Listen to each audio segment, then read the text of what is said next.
Hello and welcome everyone. कैसे हो दोस्तों? आई होप सब मस्त होंगे, स्वस्थ होंगे।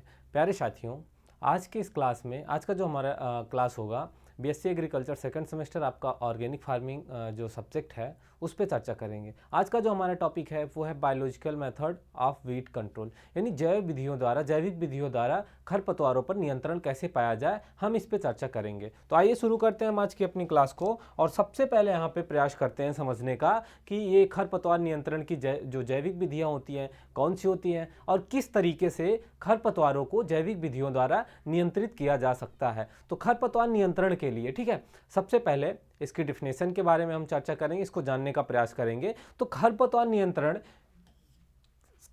नियंत्रण के जीवित जीव, ठीक है, खरपतवारों का नियंत्रण जीवित जीव जैसे कीटों, रोग, जीवाणु, तृक्षभक्षी, मछली, घेंघे या खरपतवार नियंत्रण के लिए जब प्रतियोगी पौधों का प्रयोग किया जाता है तो जैविक नियंत्रण कहलाता है। देखिए, जैविक नियंत्रण का मतलब होता है किसी भी तरीके का रसायनों का उपयोग न करके किसी अन्य कीटों द्वारा या अन्य प्रतियोगी जो है पौधों द्वारा खरपतवारों को नियंत्रित किया जाए, वो जैविक नियंत्रण कहलाता है। ठीक है, biological method of wheat control. ठीक है, इसको और अच्छे तरीके से समझने का प्रयास करते हैं। तो जैविक साधनों का प्रयोग करने में कुछ सिद्धांत है जिनका ध्यान रखना चाहिए। ठीक है, कौन कौन से सिद्धांत है? देखिए, पिछली क्लास में हमने इस पर डिस्कस करा था कि ये जो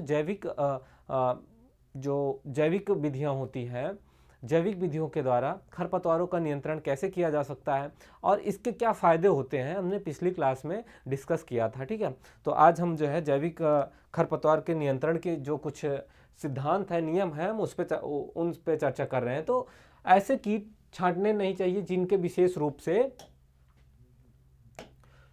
विशेष रूप से उस स्थान पर शत्रु कीट न मिलते हों।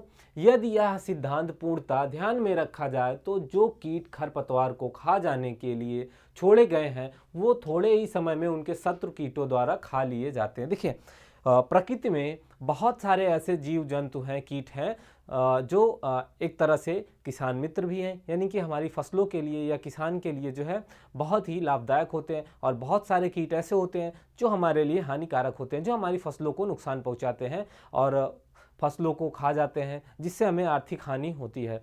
तो बहुत सारे ऐसे कीट हैं जो जैसे प्रकृति में जो कीट हैं वो कहीं ना कहीं एक दूसरे पर निर्भर हैं।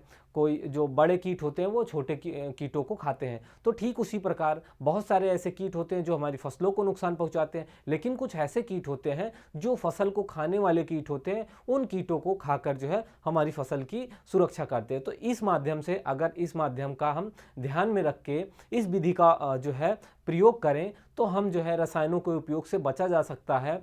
और साथ ही साथ जो रसायनों के उपयोग से जो हमारा पर्यावरण संतुलन खराब हो रहा है, बिगड़ रहा है, और साथ ही साथ जो रसायनों का प्रभाव मानव स्वास्थ्य पर पड़ रहा है, मानव में बीमारियां हो रही हैं, इन सब से भी बचा जा सकता है। और जो है इस तरीके का जो है जैव खरपतवार नियंत्रण विधि अपनाने से जो है हम काफ़ी जो हमें फ़ायदा हो सकता है।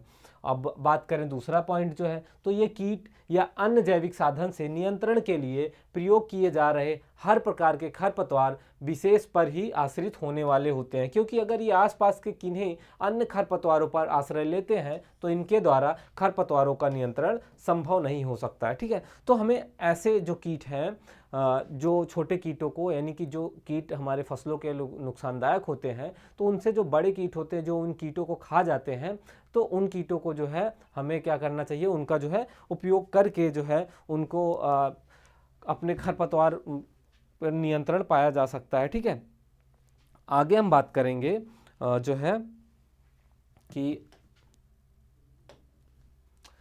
कुछ और जो इसके सिद्धांत हैं हम उस पर चर्चा करते हैं। तो जो कीट किसी विशेष खरपतवार को नष्ट करने के लिए चुने जाते हैं, ठीक है, कुछ ऐसे कीट होते हैं जो कुछ विशेष खरपतवारों को नष्ट करने के लिए चुने जाते हैं, उनकी संस्तुति करने से पहले, ठीक है, उनके परीक्षण स्वभाव, रहन सहन व दूसरे आर्थिक महत्व के पौधों, ठीक है, तथा संबंध व सक्रियता आदि का पूर्ण परीक्षण कर लेना चाहिए। ठीक है, हमें किसी भी कीट को जो है खरपतवार नियंत्रण के लिए उपयोग करने से पहले जो है क्या करना चाहिए कि उनके संबंध और सक्रियता को पूरी तरीके से जांच परख लेना चाहिए, उसको समझ लेना चाहिए कि अगर हम किन्हीं कीटों का जो है उपयोग कर रहे हैं खरपतवारों पर नियंत्रण पाने के लिए या कीटों पर नियंत्रण पाने के लिए, तो जो है वो किस तरीके से, उनका क्या स्वभाव है, रहन सहन क्या है, या फिर उनके माध्यम से हमें हमारी फसल में कोई अन्य नुकसान तो नहीं हो रहा है। इस चीज़ का भी विशेष ध्यान रखना चाहिए। आगे बात करें आर्थिक महत्व के पौधे, कुछ ऐसे पौधे होते हैं जो हमारे लिए बहुत महत्वपूर्ण होते हैं, तो इन जैविक साधनों द्वारा हानि नहीं पहुंचनी चाहिए। जो हमारे पौधे होते हैं, जो आर्थिक महत्व के पौधे होते हैं, तो हमें इन कीटों द्वारा या जैविक साधनों द्वारा उन पर कोई हानि ना हो। जो कीट भूखा रहकर भी खरपतवार के अतिरिक्त किसी अन्य वनस्पति को ना खाता हो, सबसे अच्छा कीट समझना चाहिए। ठीक है, तो हमें बायोलॉजिकल मेथड से, बायोलॉजिकल जो है जैविक विधि से अगर खरपतवार का नियंत्रण करना है, तो हमें बहुत ही जो है ध्यानपूर्वक जांच के ऐसे कीटों का चुनाव करना है जो सिर्फ हमारे खरपतवारों को पर ही निर्भर हों, खरपतवारों को ही खाएं, न कि हमारी जो मुख्य फसल है उसको खाकर जो है हमें आर्थिक जो है नुकसान पहुंचाएं।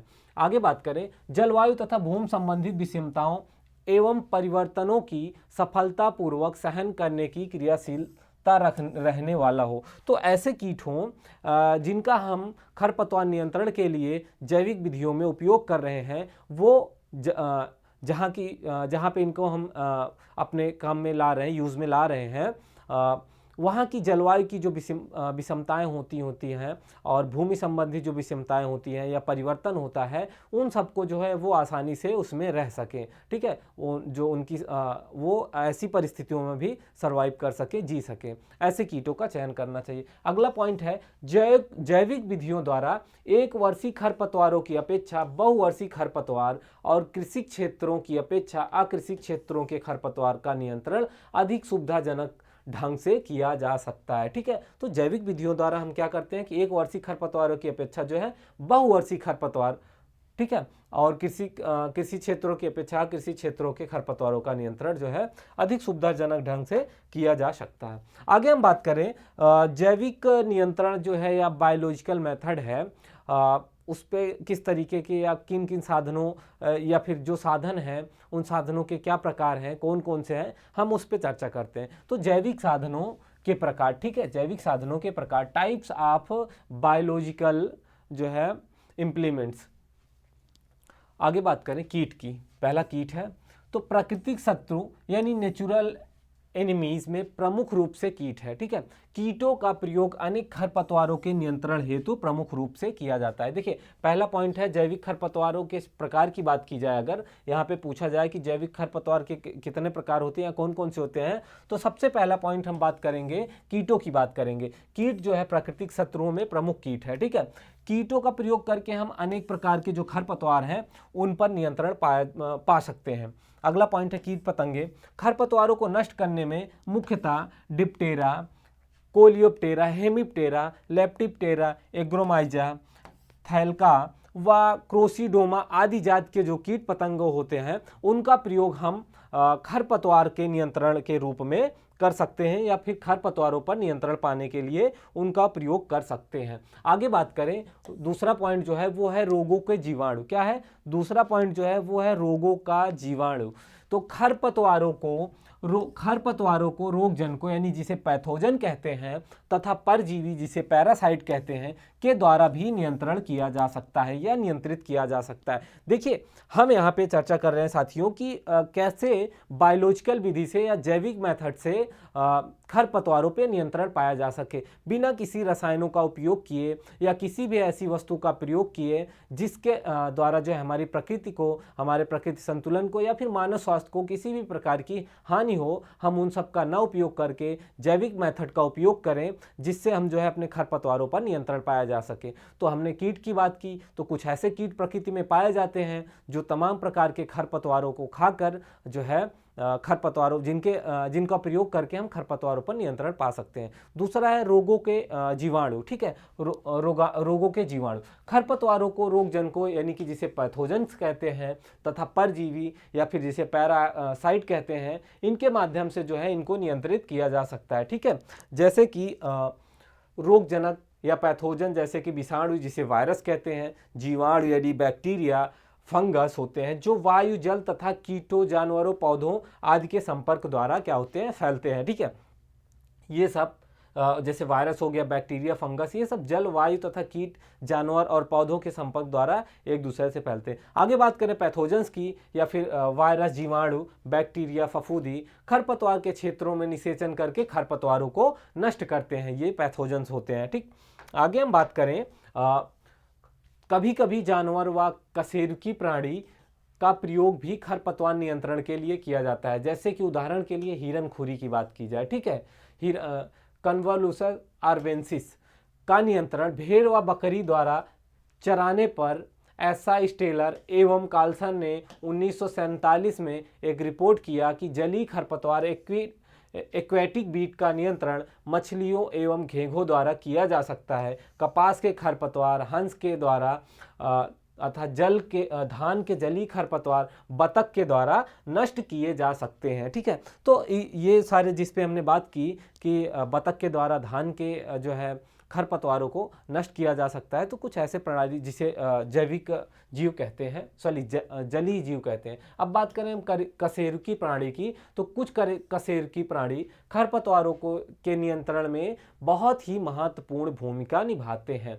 अब आगे बात करें कॉम्पिटिटिव प्लांट यानी प्रतियोगी पौधों की, तो अनेक प्रतियोगी वनस्पति खरपतवारों को नष्ट करने के काम में लाते हैं, जैसे कि पौधों के परजीवी पैरासाइट का प्रयोग भी खरपतवार नियंत्रण के लिए करते हैं। कीटों और रोगजनकों के कारण खरपतवार के पौधों में बीज उत्पादन प्रायः बंद हो जाते हैं और कीट सूक्ष्म जीव पौधों की पत्तियों संभावित प्रकाश संश्लेषण की क्रिया को कम करके अंत में पूर्णतः रोक देते हैं। अतः पौधों को जीवन चलाने के लिए कार्बोहाइड्रेट नहीं मिल पाता है, तो ऐसी अवस्था में जो है इस तरीके से उन पर नियंत्रण पाया जा सकता है। अब हम बात करें कि खरपतवार जैविक जो खरपतवार हैं, खरपतवार नियंत्रण की जैविक विधियों के क्या लाभ हैं। Advantage of biological method of weed control. ठीक है, कि जो खरपतवार है, बायोलॉजिकल मेथड, खरपतवार नियंत्रण के बायोलॉजिकल मेथड है, उसके क्या फायदे हैं हम उस पर चर्चा करेंगे। तो पहला बिंदु है यहाँ पे कि इस विधि से ऐसे खरपतवार पर नियंत्रण पाया जा सकता है जो रासायनिक एवं अन्य विधियों से भी नियंत्रित नहीं हो पाते हैं।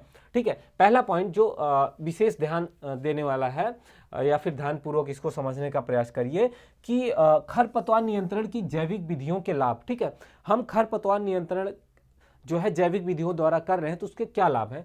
तो इस विधि में खरपतवार नियंत्रण किया जा सकता है, जैसे कि रसायन व अन्य विधियों से भी नियंत्रण नहीं किया पाया जा सकता। यानी कि ऐसे खरपतवार जिन पर नियंत्रण पाने की अनेक और कोई अन्य विधि ना काम करे, उसको जो है हम जैविक विधियों द्वारा उस खरपतवार पर नियंत्रण कर सकते हैं, नियंत्रण पाया जा सकता है।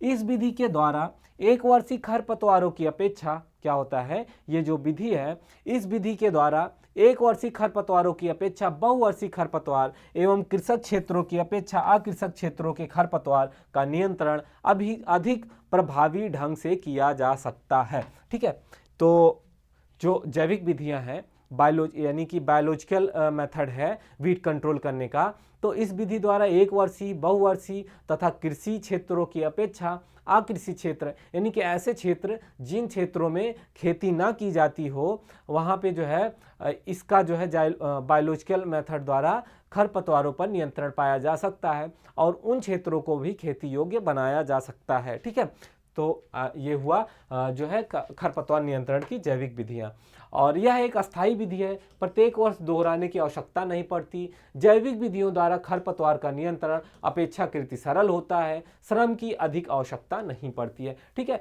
तो मतलब सीधा सीधा यहाँ पे ये निकल के आया कि जो जैविक विधियाँ हैं खरपतवार नियंत्रण की, वो कई तरीके से किसान के लिए, हमारे लिए फ़ायदेमंद है, जैसा कि श्रम की कम आवश्यकता होती है, और जैविक विधियों द्वारा खरपतवार नियंत्रण सबसे अपेक्षाकृत रसायन विधियों से और जो है यांत्रिक विधियों, दोनों विधियों से काफ़ी सस्ता है, और उसके बाद यह विधि एक अस्थायी होती है, यह प्रत्येक वर्ष दोहरानी नहीं पड़ती है।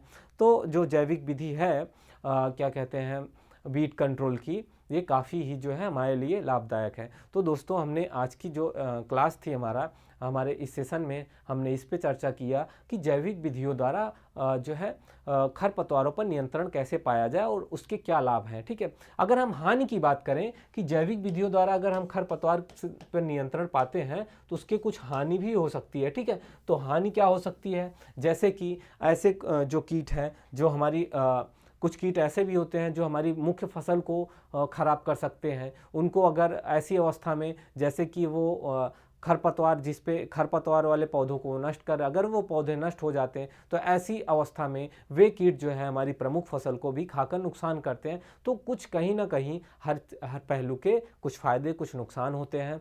तो इस तरीके से जो है हम जैविक विधियों के द्वारा खरपतवारों पर नियंत्रण कर सकते हैं। तो आज की क्लास को हम यहीं पे समाप्त करते हैं दोस्तों, मिलते हैं अगले क्लास में। जय हिंद, जय भारत।